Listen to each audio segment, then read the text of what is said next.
नमस्कार, मैं हूं आलोक मेहता। अब एक नई बहस शुरू हुई कि तालिबान को भी किस तरह से जल्दी कुछ न कुछ उससे बात कर लिया जाए, उसको मान्यता दे दी जाए। ऐसे लोग भी हैं भारत में, खास करके ऐसे संगठन के लोग हो सकते हैं, पार्टियों के लोग भी हो सकते हैं, बुद्धिजीवी जो कहते हैं वो साम्यवादी भी हो सकते हैं, वो प्रगतिशील हो सकते हैं, वो जामिया से निकले हुए छात्र नेता हो सकते हैं, बल्कि ऐसे अच्छे पत्रकार जो माने जाते हैं, जो बाकायदा हाफिज़ सईद से भी मिल कर के आए हुए, वो लोग भी कहने लगे कि नहीं साहब, तालिबान के साथ क्या बुरी बात है।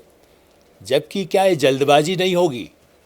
आज से नहीं, इतने वर्षों से हम देखते रहे हैं तालिबान का पुराना रिकॉर्ड कितना ख़राब रहा है, कितनी हत्याओं के आतंकवादी, जैसे कहते हैं, हम एक तरफ पाकिस्तान को आतंकवादी देश घोषित करने तक की मांग कर चुके हैं।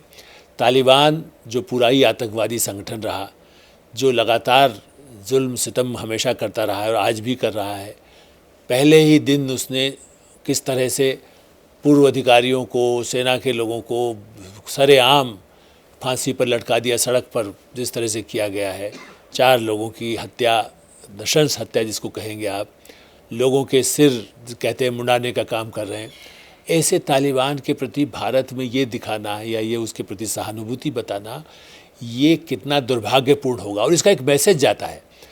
मुस्लिम नेता जब इस बात की बात करते हैं, जैसे समाजवादी पार्टी के एक नेता ने कहा, बाद में उसको बदल लिया, कभी दूसरे नेता कभी खड़े हो गए, कई और मौलाना खड़े हो गए, और वो कह रहे हैं, इसका मतलब क्या है कि तालिबान मॉडल हो सकता है भारत में। क्या भारत में महिलाएं सुरक्षित करने के लिए अभी तलाक के खिलाफ इतना बड़ा कानून बना भारत में, प्रधानमंत्री नरेंद्र मोदी हों और सरकार के नाते भी, और संसद की दृष्टि से भी उसे पास करके एक ऐतिहासिक कदम हुआ।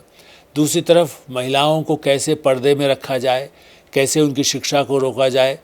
वो ठीक है, कहने को अभी तालिबान सरकार बनाने के चक्कर में वो कह रहे हैं कि नहीं हम छूट देंगे, लेकिन वो कितनी छूट होगी? उनके अपने नियम कानून हैं जो कहीं धर्म में नहीं लिखे हैं, लेकिन उसके बाद भी इस तरह के कानूनों की बात करते हैं।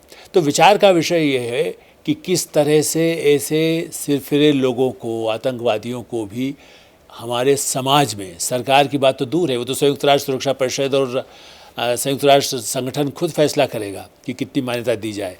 चीन की बात अलग है, चीन का कठपुतली है, पाकिस्तान की कठपुतली है तालिबान।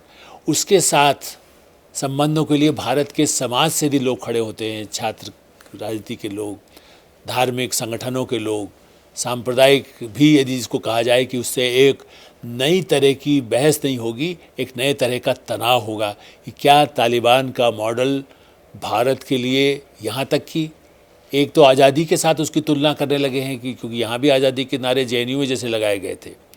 ये एक बहुत भयंकर, जिसको कह सकते हैं कि ये दुष्परिणाम है। तालिबान का असर भारत की तरफ नहीं आना चाहिए।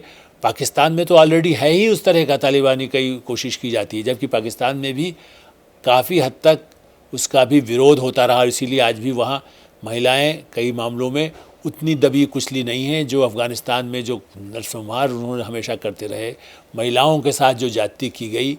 ये दोबारा सोचना चाहिए सामाजिक संगठनों को, राष्ट्रीय संगठनों को, और इसको जागरूकता लाने का काम भी सरकार को करना होगा, समाज को करना होगा, मीडिया को करना होगा। तो हम लोग, तालिबान की लड़ाई पूरे विश्व के लिए भी एक नई चुनौती है, और ये लड़ाई केवल हथियारों से नहीं लड़ी जा सकती, जागरूकता से लड़ी जा सकती है, ऐसा मेरा मानना है। धन्यवाद, नमस्कार।